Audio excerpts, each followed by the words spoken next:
Yeah, I think kind of like what diving back into how I started, played sports, wasn't a star athlete. I was good. Like I would say I was pretty good. I had an opportunity to go like to a small D2, and then I had Division 3. Obviously, I could have went to and baseball. But I, didn't end up doing it. I went to a private school then to work construction and help pay for my college. My dad had a business, so I learned, and I've been working with him since I was younger. So I kind of learned a lot about waking up and early and just starting my day. And, your dad lifts.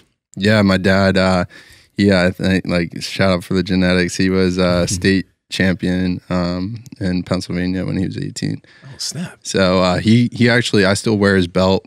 There's some good pictures of him on your Instagram or something like that? Or? Yeah, I can throw some up there too. Yeah, he built just like me. I mean, we're like splitting images of each other.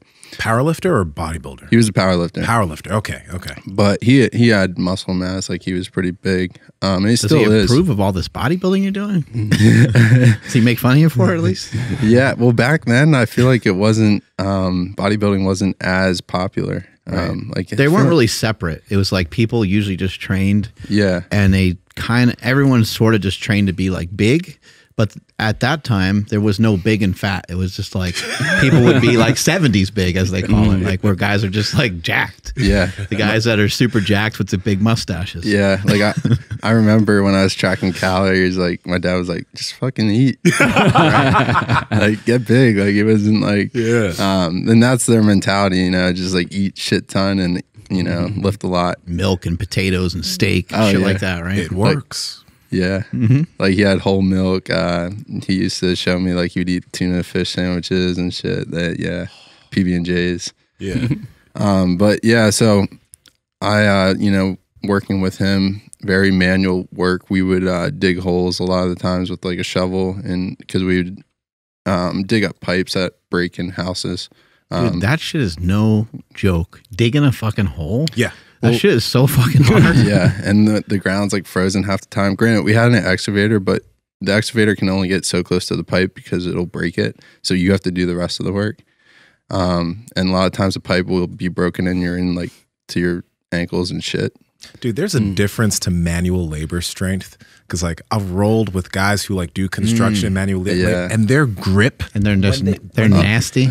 When they grip things, it's like you're not going anywhere, So that shit built you up somehow. Yeah, and shit. Yeah, no. Like I said, I give a lot of my strength from how I was raised, because I was helping them out since I was, probably 10, 11. And yeah, I learned a lot through his work ethic and my family that work construction. They, every day, there's no excuses. You gotta wake up cold. Who cares? You still got to dig the hole and get the pipe out. It's such good exercise. And like when you try it, when you're helping, when you're young, you don't have a skill set to really do anything. So all you can do literally is pick up stuff. Like, how can I help? All I can do is pick up stuff, dummy, because you can't know how to do anything else. Yeah. It's like takes a lot of skill to like, do a lot of the other things that are needed. And then after that, well, I was still, helping him in college. And then I transferred to a Division 2 school, which just had more kids. I wanted to get away from home a little and just, meet new people because my other college was close to my hometown. And, there I started taking lifting more seriously. So, like in the college gym, you just want to be the biggest guy there. So I was pounding shit tons of food, unlimited swipes at the hall. Like I was getting huge. You know how it is. It's like, how heavy did you get? What? How heavy did you get in college? Oh, I was probably where I'm at now, but not as good as body composition. Like I was like a sloppy 210. Yeah. Okay. But yeah, that was, after that, then, COVID hit and I decided to, start fitness online, and I started posting on TikTok, just like my lifts and like my physique I cut down, and it started picking up. I started building my platform there. And then I was like, okay, well, like, this is kind of getting boring. Like, I don't feel like I don't have, like, I didn't feel like I was anything special. Yeah. And I just felt like the same as everybody else. And I was like, I got to separate myself. And it wasn't even to like get a specific outcome. It was more of just like, I was so bored. Like I couldn't imagine lifting like this forever. And the only thing you were doing at the time, I'm guessing, was like powerlifting movements and bodybuilding movements. And that was just that. I mean, you looked impressive, but that was what you were doing at the time. Yeah, that's all I did. And I didn't even really understand a lot of it. Like I was kind of just lifting the lift. Like, I didn't even think about how many reps I was doing. Like I said, I still don't have the time. I just make sure I'm lifting a lot of weight. But I just figured out that like I had to keep progressing and I had to find something that would separate myself from other people and for me to continue put out content and not get bored with it. So I started running. I did a half marathon when I first started my fitness page, and I did like 8:30 pace. And what type of prep was that? That first off, that's a good pace. That's incredible. I think 8:30 or 8:40. Yeah, half marathon. And how long did you prepare for that? Like, I think like maybe 6 weeks. What's up, Power Project family? It's time to stop dressing like you're a fucking preschooler and step your game up by checking out Vuori clothing. Now, I'm not one to talk. I wear a fucking pink hat that has a dog on it, but at the end of the day, at least my shirt and shorts are popping. So head to Vuori because they have great stuff for your top and your bottom. Andrew, how can they get it? Yes, you guys got to head over to vuori.com/powerproject. That's VUORI.com/powerproject, and you guys will automatically receive 20% off your order. Links to them down in the description as well as the podcast show notes. Let's get back to the podcast. And then I stopped. It's really important to mention to people what I've observed so far in my short little running career here is that there's so many people that can do really, really well with running, and they might not even be aware of it. Yeah. But they're people that probably have a good strength to weight ratio. I've kind of noticed that over and over again. So for some people that unfortunately got heavy when they were young and they're still carrying around extra body weight, it's going to be harder. But over time, if you lose weight, the running will get easy. It won't be that difficult. But if you're somebody that has stayed connected to your fitness and or just never really gained excessive weight, when you go to run, especially if you played some sports or if you have any strength, maybe you're a bodybuilder, maybe you're a physique athlete or something, you're going to find that you're probably going to be able to run pretty damn good, and it won't take a long time for you to build out that capacity. Yeah. I mean, for me, it always came really, really easy. Just because a lot of people when they see what I've done, they just like assume that it just happens so easily. But like I've been like working for a while. If you counter in all the sports I played and stuff, and it just gave me a good foundation.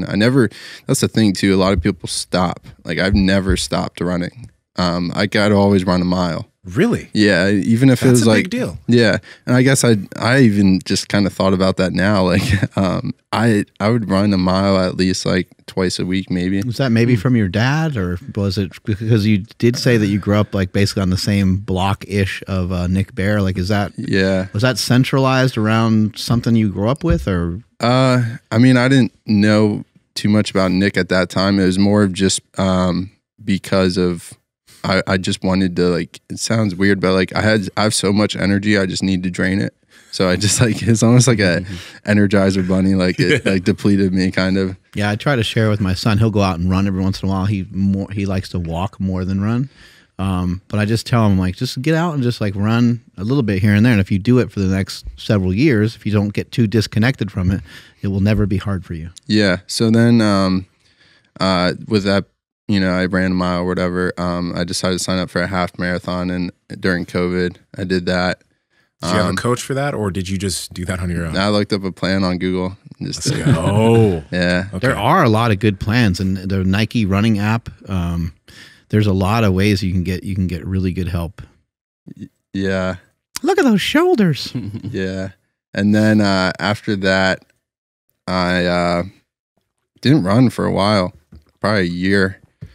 I just started lifting again. And Were you still doing like the miles a week or no running at all? I cut it out because I just wanted to see like how much muscle mass or strength I could put on. Okay. I got pretty strong. Got, I think I hit 365 on bench, and then I was, just like bodybuilding movements, putting on muscle tissue and stuff. And then I decided to sign up for a marathon. And to give you guys a backstory, in the past year, like I did the marathon, which was 3:21 pace, which was like a 7:30 pace for 26.2 miles. That was the first one that I signed up for. And then disgusting. I was like 2:05 for that. Did you warm up for that? Like, when you went and ran it, or did you just start running like hell right off the bat? Nah, I just sent it. Actually, right before the race, some guy, I never ran a marathon, so I was like, how does this work? Like, do I pace myself? Because some people they'll jog and walk, and they'll take like an hour to warm up. Because you're trying to, when you do a marathon, especially if you're trying to get a good time, it's the accumulation of all your miles. So you don't want your first couple miles to be 12-minute miles, because that will slow you down a lot. So you just went and just started going like hell, huh? Yeah, because it turns out that course was actually, you can't really tell in the pictures, but it was stone. My feet were bleeding. I don't think I have a picture of that on Instagram, but my toes were bleeding because it was a gravel course, and I bought the wrong shoe size, I think. Too small or too big? I think it's too big because my foot kept sliding back and forth. Once you feel something rubbing and you're running, you're done. Yeah, so I lost 3. That's not good. I sent Mark the picture. I lost 3 toenails in the race on the one side, and then the other side I lost 2. Hey, I know you guys enjoyed the video, so like, comment, subscribe, and head to the Power Project Discord below. Talk to y'all later.